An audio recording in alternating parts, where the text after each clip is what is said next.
Embarkation day might feel like the start of vacation, but for experienced cruisers, it's actually the most critical day of the trip. One wrong move, or even just forgetting one tiny thing, can set your whole cruise off on the wrong foot. The smartest passengers have a routine, and they follow it like clockwork. And today, I'm sharing exactly what they do, so you can cruise smarter, smoother, and with zero regrets. You'll never look at Embarkation Day the same way again. I used to think Embarkation Day was just about showing up and boarding. But then I had a cruise day that went totally off the rails. Stress, delays, missed opportunities.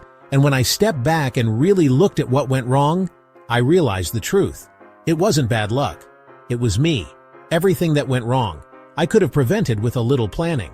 So, I talked to smart cruisers, tested new strategies on several cruises, and now, I've got a routine that turns Embarkation Day into a smooth, stress-free start to the trip. Let's walk through exactly what I do, so your next cruise starts off right. Most people head straight to the buffet after boarding.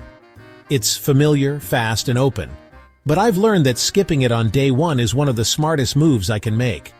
The buffet is always the busiest spot on Embarkation Day. Crowded lines, packed tables, and not the most relaxing welcome aboard meal. Instead, I head to the main dining room, or a specialty restaurant if it's open. It's quieter, calmer, and the service is better. And while I'm enjoying lunch, I get a few critical things done. If I'm on fixed dining, I check my table, and if I don't like it, I ask the maitre d' to change it early, while options are still open. I also take this chance to discuss dietary needs if needed. Gluten-free, vegan, allergies, you name it. And here's a bonus. While others are fighting for buffet seating, I'm already planning my cruise around what I need, not what's left.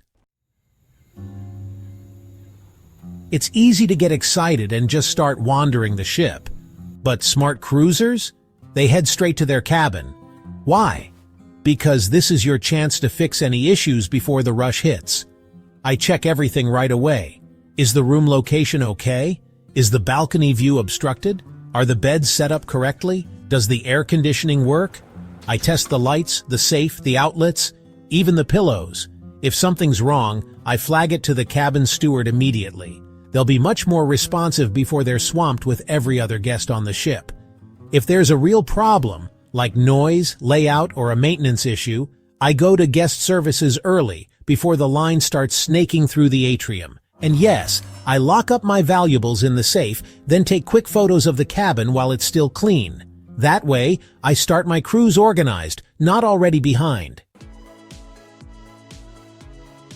Embarkation Day can feel chaotic, unless you've already done your homework. That's why I pre-book everything I can before I board. I'm talking drinks packages, Wi-Fi, spa treatments, excursions, specialty dining, the works. Why? Because booking early usually means lower prices and better availability. Plus, it frees up my first day on the ship. While others are waiting in lines to reserve dinner or scramble for internet, I'm already enjoying my vacation. And when I do need to make changes, it's easier to tweak a plan than build one from scratch. Smart cruisers don't waste day one on logistics. They get it all sorted before the ship leaves port. Embarkation Day can get rocky fast if your bags don't show up when you expect them. That's why I always pack a carry-on bag with the essentials I can't afford to lose. I ask myself, if my main luggage vanished, what would I absolutely need to get through the day? Or even the entire cruise? For me, that's medication, passport, credit cards, cash, phone, chargers, camera gear, and that's about it. If I had to, I could buy the rest on board or in port. But without those items, I'm in serious trouble. And here's the second part of this rule. Never pack anything you're not allowed to bring. Sounds obvious, but I've seen people get pulled aside for things like extension cords, full-size irons, or too much alcohol. Worse, some even try to sneak on drones, only to end up wasting time at security. Avoiding these items keeps your bags out of trouble, and you out of the Embarkation Day penalty box. Here's something most people don't realize. Embarkation night is the best time to book a specialty restaurant. Why? Well, because it's often cheaper and definitely quieter.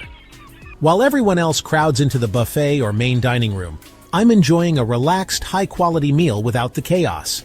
No wait times, no noise, just great food and attentive service. Some cruise lines even offer discounts on specialty dining for night one to encourage early bookings. It also gives me the perfect chance to kick off my trip with something memorable, instead of waiting until later in the cruise. And if I decide I want to try another restaurant later on, no problem. The staff is available and flexible on day one. Smart cruisers skip the scramble and start with the steakhouse. Right after lunch, before I even think about exploring, I switch my phone to airplane mode. Why? Because your phone might silently connect to the ship's satellite network. And that means massive roaming charges. I've heard horror stories of people racking up hundreds in fees just by leaving their phone on. Once airplane mode is on, I set the time zone manually to match the ship's time. Why not auto-update? Because your phone might switch to local port time instead of ship time, and that can mess with your schedule in a big way. If you're not on ship time, you could easily miss events. Or worse, miss the ship when it departs. So now, airplane mode goes on early, time zone gets set manually, and I avoid both the panic and the bill. The smartest thing I do before embarkation day, I always arrive at least one day early, especially for long-haul cruises. It's not glamorous, it's not exciting, but it's the single best insurance policy you can give your trip. On my Panama Canal cruise with Oceania, a storm swept across Europe and canceled my flight just hours before takeoff. If I had planned to arrive the same day as the cruise, I would have missed the ship, but because I built in that buffer day, I had time to find another flight, and still arrived early. Booking a hotel for the night before might feel like an extra expense, but trust me, it's cheaper than missing the cruise altogether. Smart cruisers never cut it close. I thought I was prepared. I had every single document I needed, check-in QR code, all saved on my phone. But then I got to the cruise terminal, and the Wi-Fi didn't work. Suddenly, I couldn't pull up anything. That moment taught me a hard lesson. Always have offline access to your documents. Now, before I travel, I do two things. First, I print paper copies of everything, just in case. Second, I create a folder on my phone with all my cruise docs saved for offline use. Dropbox, Google Drive, even the Files app, whatever works for you. Just make sure you can open everything without needing a signal, because nothing kills excitement faster than fumbling with a dead screen at check-in. If you're cruising with kids, there's one thing you absolutely need to do on embarkation day. Register them for the Kids Club. Don't wait until the second day. Don't assume it's automatic. Go early, right after lunch if possible, because spots fill up fast, especially for younger age groups. It's quick, it's easy, and it gives your kids a chance to get familiar with the space before it gets crowded. And if you're planning to book babysitting or nighttime programs, do it now, while the schedule is wide open. Waiting even a few hours can mean fully booked sessions and disappointed little cruisers. A smooth first day for your kids? That's a smoother cruise for everyone. After I've settled in, handled dining, and checked off my must-dos, now it's finally time to explore. But I don't just wander aimlessly. I explore the ship with a plan. Why? Because I've been on cruises where I didn't discover the best lounges or quiet spots until day 5. And by then, it's too late. I use the ship map in my cruise card holder, the app, or join a guided tour if one's offered.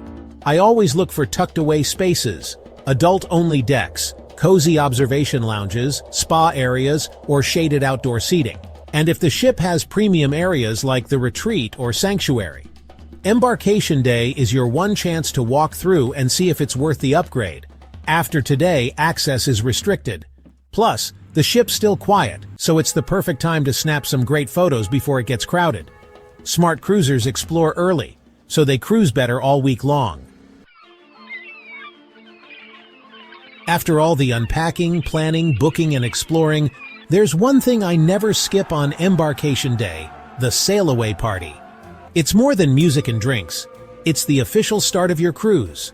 The moment the ship pulls away and the horn sounds, it all sinks in. You're finally off. No more to-do lists, just ocean and adventure ahead. It's also where I get a first look at the entertainment team, spot familiar faces, and sometimes meet people who'll become cruise friends for life. If you're feeling a little overwhelmed by the day, this is where it melts away. Grab a drink, find a rail with a view, and take in the moment. It's what all that planning was for, and it's absolutely worth it. You'd think a buffet is the easiest part of your cruise. Just grab a plate, pile it up, and enjoy the view. Right? Not exactly. What seems like a simple, relaxing meal can go downhill fast. There are unspoken rules, there are rookie mistakes, and yes, some choices could even ruin your day. You might waste money, upset other guests, or worse, make yourself sick. And the craziest part? Most cruisers don't even realize what they're doing wrong. In this video, we're breaking down the cruise buffet traps no one talks about, so you can enjoy every meal without the regret. You see that pitcher of water at the buffet? Looks harmless, right? But unless it's labeled purified or bottled, skip it. Tap water on cruise ships isn't always filtered to the standards you might expect back home. In most cases, it's technically safe. But safe doesn't mean it's fresh or good for your stomach. Older plumbing systems, unfamiliar minerals, and in some cases, that water sat in a tank for days. If you have a sensitive system or any gut health issues, you do not want to find out the hard way, especially not on day 2 of your 7-night dream vacation. Play it safe, grab bottled water, or stick to drinks you know were filtered, like the iced tea or coffee. Your stomach and your cabin toilet will thank you. That bread roll might look soft and fresh, but if you're tempted to just grab it, stop. This isn't your kitchen, it's a shared buffet, with hundreds of hands passing through every hour. Even one person skipping the tongs can ruin it for everyone. And yes, the crew does see it happen. So do your fellow cruisers. Want a recipe for judgmental stares? Or worse, being the reason someone gets sick? Barehanding the food is how you get there. Always use the utensils provided. That tiny pair of tongs isn't optional. It's your social contract. No matter how clean your hands feel, no one wants your cruise germs on their dinner roll. Be polite, be hygienic, and don't end up in someone's gross buffet story when they get home. You've just finished round 1, and those shrimp were so good, you're ready for more. But hold it right there. Don't march back with that same plate. Reusing plates at the buffet isn't just frowned upon. It actually violates basic health protocols on every cruise ship. Why? Because used plates can carry bacteria from your mouth and hands straight back to the buffet line. Even if it looks clean, even if you barely touched it, it's still considered contaminated. The crew won't say anything, but they'll notice. And so will other guests. You don't want to be the person they whisper about. Or worse, the reason someone ends up with an upset stomach on day 3. Just grab a fresh plate. They're stacked everywhere, and it only takes 2 seconds to do the right thing. Keep it classy, keep it clean, and avoid becoming that cruiser.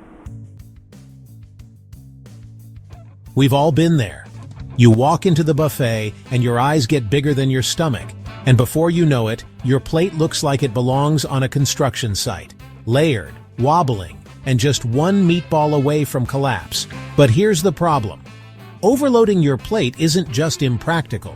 It's a buffet blunder. Food gets cold faster, sauces run together, and by the time you reach your table, that beautiful slice of prime rib is swimming in ranch dressing. Plus, it really gives off a bad look. You definitely don't want to be seen as the person treating the buffet like a survival challenge. So take it slow. Make multiple trips. That's the beauty of an all-you-can-eat buffet.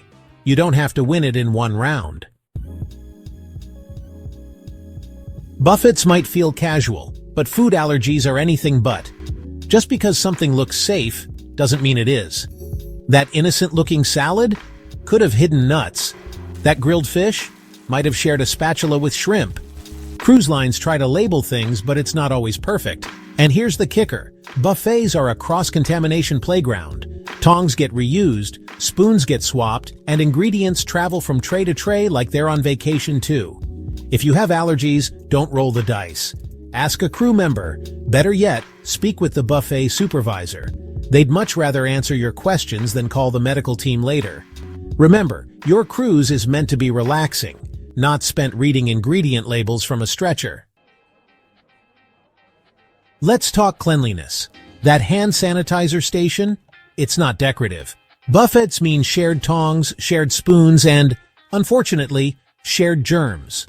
Always sanitize or wash your hands before diving in. Don't use your fingers. Don't double dip. And for heaven's sake, don't lick anything and put it back. Oh, and if you drop a roll on the sneeze guard, that's a sign.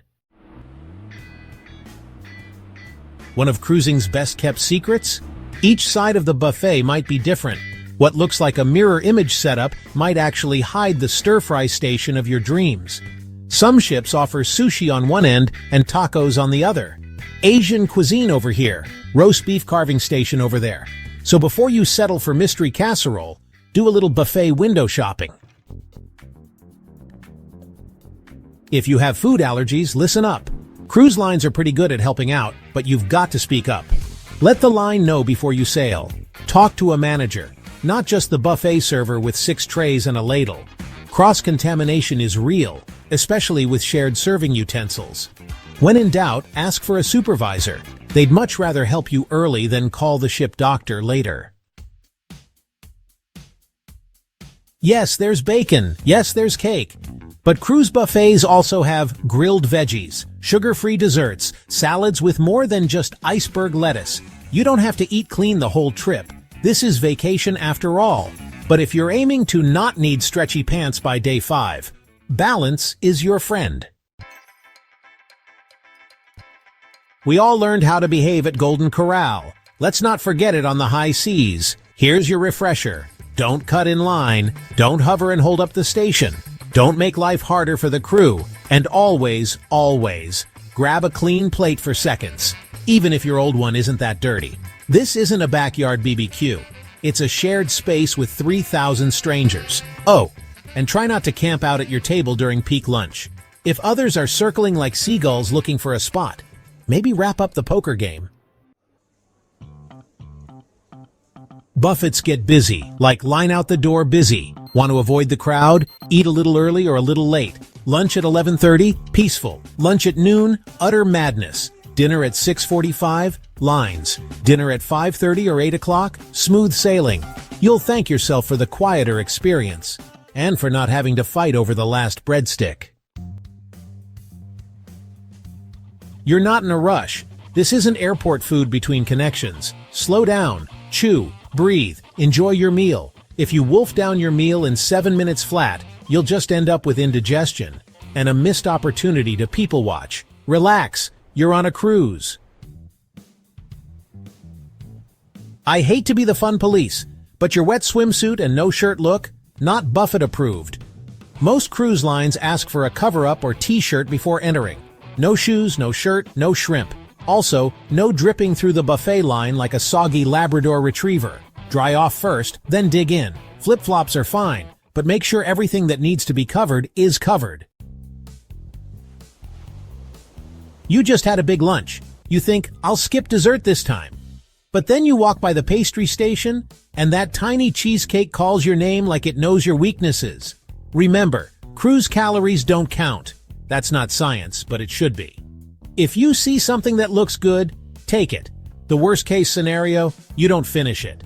The better-case scenario, you discover a chocolate mousse that changes your life. You pile up your plate, find the perfect table, and then realize your mouth is drier than a desert in August. Now you're stuck doing the buffet walk of shame, carrying your tray back through the crowd, looking for lemonade. Here's the fix. Always grab your drink before loading your plate. Water, iced tea, coffee, whatever keeps you hydrated and happy. A meal without a drink is like a cruise without a towel animal. Technically possible, but deeply disappointing. You want to go back for seconds, but you don't want to lose your spot. So you leave your purse, phone, sunglasses, tablet, novel, and bingo dauber on the table, like you're marking your territory. Here's the reality. Most people are lovely, but not everyone is honest, and buffets can be busy. If you're cruising solo, ask a crew member to watch your spot or take your valuables with you. If you're with someone, tag team your buffet run.